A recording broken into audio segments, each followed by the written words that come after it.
آپ کو یاد ہوگا کہ عمران خان صاحب جب پرائم منسٹر بننے والے تھے تو انہوں نے ایک بڑی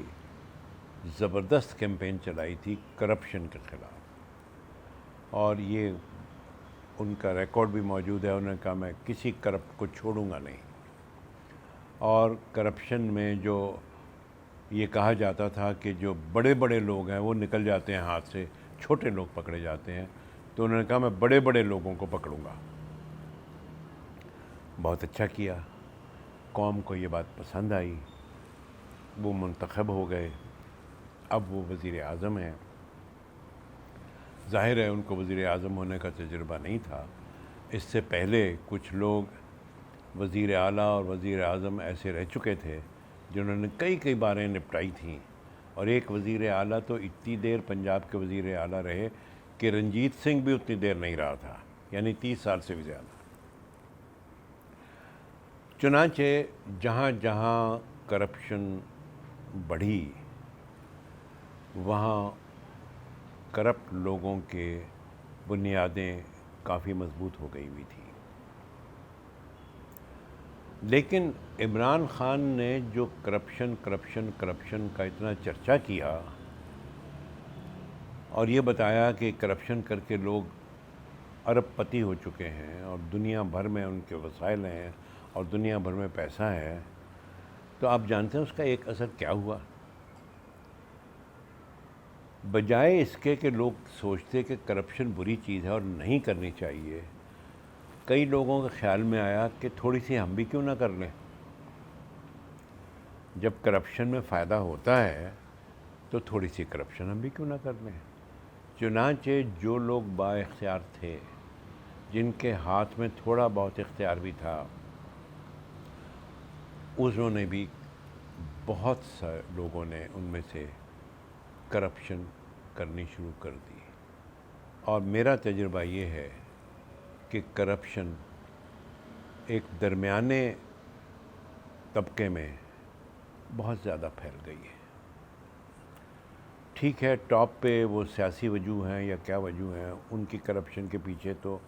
موجودہ حکومت پڑی ہوئی ہے، نیب بھی پڑی ہوئی ہے،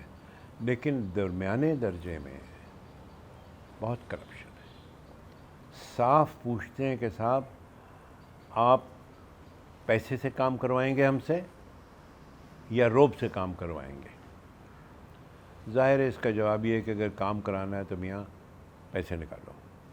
ہے سرکاری کام، ہے ان کے فرائض میں شامل، لیکن وہ اس میں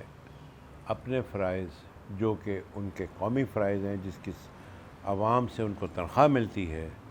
اس کو کافی نہیں سمجھتے، بلکہ چونکہ وہ فائل آپ کا ہے، اس فائل کو آگے چلانے کے لیے پیسے مانگتے ہیں۔ تو میں اس کے لیے صرف آپ کو اور آپ کے ذریعے ان تمام لوگوں کو جو کچھ ضمیر رکھتے ہیں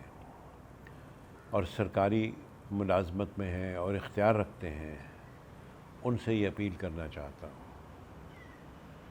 کہ آپ جو تنخواہ لیتے ہیں وہ آپ قوم کے خزانے سے لیتے ہیں، آپ جو پینشن پاتے ہیں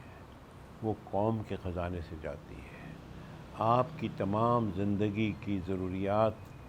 جس حد تک قوم پوری کر سکتی ہے وہ آلریڈی پوری کر رہی ہے۔ اس کے بعد اگر آپ دل میں لالچ اور حرص کی وجہ سے لوگوں کے کام روکنے شروع کر دیں اور ایک رویہ ہی بنا لیں کہ جی کچھ ملے گا تو کام کریں گے ورنہ نہیں کریں گے، تو میں تو شاید آپ کے لیے کچھ نہ کر سکوں، لیکن آپ کو اللہ تعالیٰ کو ضرور جواب دینا پڑے گا۔ اسی طرح کچھ افسران ہیں جو اداروں میں آتے ہی دائیں بائیں دیکھتے ہیں کہ یہاں سے مجھے فائدہ کیا ملے گا۔ آپ کو یہ معلوم ہے، آپ نے بھی سنا ہوگا کہ تھانے بک جاتے ہیں، اور اب نہ صرف تھانے بکتے ہیں بلکہ اور بھی بہت سے اہم پوزیشنز بکنے لگ گئی ہیں، اور اس کا فائدہ جو ہے، وہ قیمت جو ہے، وہ یا سیاستدان وصول کر رہا ہوتا ہے یا بڑا افسر وصول کر رہا ہوتا ہے۔ آپ نے شاید اگر نہیں سنا تو میں بتاتا ہوں، تھانے بکنے کا یہ ہے کہ اکثر تھانوں کا دام لگا ہوا ہے۔ اگر آپ وہاں جا کے تھانے دار بننا چاہتے ہیں تو آپ ایک پوری چین کو یہ وعدہ دیں گے کہ جناب پہلا تھانے دار آپ کو مہینے میں 2 کروڑ دیتا تھا، میں انشاءاللہ آپ کو 2.25 کروڑ لا کے دوں گا، 2.5 کروڑ لا کے دوں گا۔ تو اس کی اہلیت کا یہ معیار ہوتا ہے، اور جب وہاں چلا جاتا ہے تو ظاہر ہے وہ اپنی نوکری پکی کرنے کے لیے پہلے تو وہ 2.5 کروڑ ان کے لیے حاصل کرتا ہے، اور جب ان کے لیے حاصل کر لیتا ہے تو ظاہر ہے وہ سوچتا ہوگا کہ کروڑ 1.5 کروڑ میں خود بھی حاصل کر لوں۔ اور اس کوشش میں جو عوام ہیں، جن کے کام ہیں، جو بیچارے اس امید میں ہیں کہ یہ ہماری سرکار ہے اور ہمارے جائز کام کرے گی، وہ پستے رہتے ہیں۔ میں اس کو ٹھیک نہیں کر سکتا، لیکن آپ اور ہم مل کے اگر اس کوشش میں لگ جائیں کہ ہم نے معاشرے میں سے کرپشن کو ہٹانا ہے، تو میرا خیال ہے پیار سے، محبت سے، اخلاق سے کوئی نہ کوئی طریقہ ضرور ایسا نکل آئے گا کہ آپ لوگوں کی لالچ کو کسی حد تک روک سکیں۔ اللہ آپ کا حامی و ناصر ہو۔ بہت شکریہ۔ السلام علیکم۔